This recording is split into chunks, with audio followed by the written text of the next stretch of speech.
Coucou de Soleil, my loves, Marhaba, habibetey. So I wanted to quickly talk to you guys about the Tom Ford Flawless Powder Foundation. I got mine in the lightest shade, which is cream. There are about 9 shades in the line. This is $82.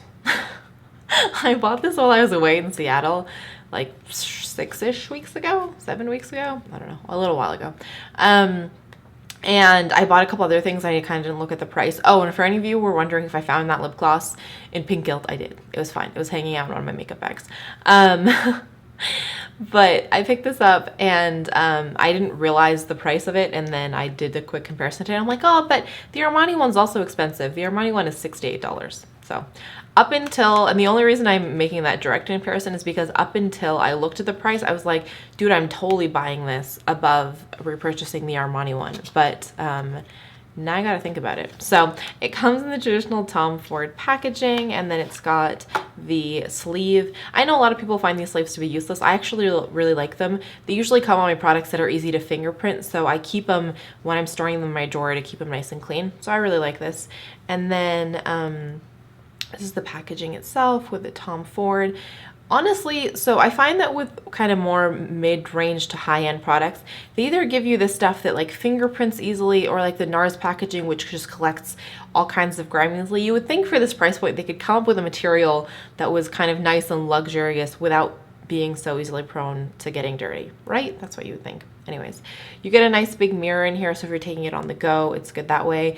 You have a sponge and then the powder. I don't usually use the sponge. You could. It's a nice soft sponge. It's comparable to the one, again, you get in the Armani powder foundation, but I don't know. I don't particularly use it. I just like my brushes. And then this is the powder itself. It's a nice soft powder. So I will insert a little clip of like, I put it on my face, so I put it on half my face and not the other half, so you guys can kind of have a look at what it's like. It's about a sheer medium kind of coverage. It just adds a little bit of a layer of coverage to your face. If you're the kind of person that kind of just wants a little bit of something to take off the shine, to a little bit, not totally even out, but a little bit even out your skin tone, you could totally wear it on its own. And if you wanted to set your, give you a slightly more full coverage effect, you could totally use it that way too. What I love about this, and it's the same thing that I love about the Armani one, and the reason I keep referring back to the Armani one is because I love the Armani powder foundation.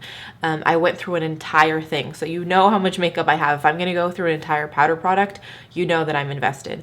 And the reason I like both of these is because they have kind of a very smooth, silky, and light texture to them. So when you're adding it as a layer to get more coverage, it's not caking up. It's just giving you a little bit more of a perfected skin look without kind of adding too much bulk or layer or cakiness to the face. So that is what I love about the type of powder that it is. What I will say is that it gives kind of the same amount of coverage, the same kind of flawless look that Armani does. The one thing that it does better is that it gives me a slightly longer shine-free time frame. So with the Armani one, I find that kind of 3-4 hours in, I need to powder again because I'm starting to get shiny. With this one, I can go kind of 6-7 hours before having to powder. And so it just gives me a little bit of extra time with it. It is more expensive though. So there's that kind of to go back and forth on. But doesn't oxidize, it's lovely and lightweight, doesn't break me out, any of that kind of stuff. So I think those are all my thoughts. I did kind of go through this quickly, so if you have any questions, please let me know. And we will go from there. I think that is it. I'm gonna do some points of positivity and we will be done. My first point of positivity is hanging out with you guys today. It is definitely cheering me up and making me happy.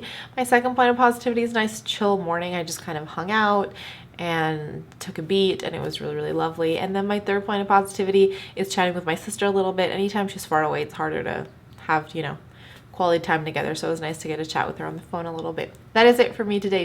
That is it for me today. Yeah. As always, please let me know what's making you guys smile. I will talk to you soon. But before I leave you, as always, let me remind you that life is just way too short to wear boring lipstick. Bye, guys.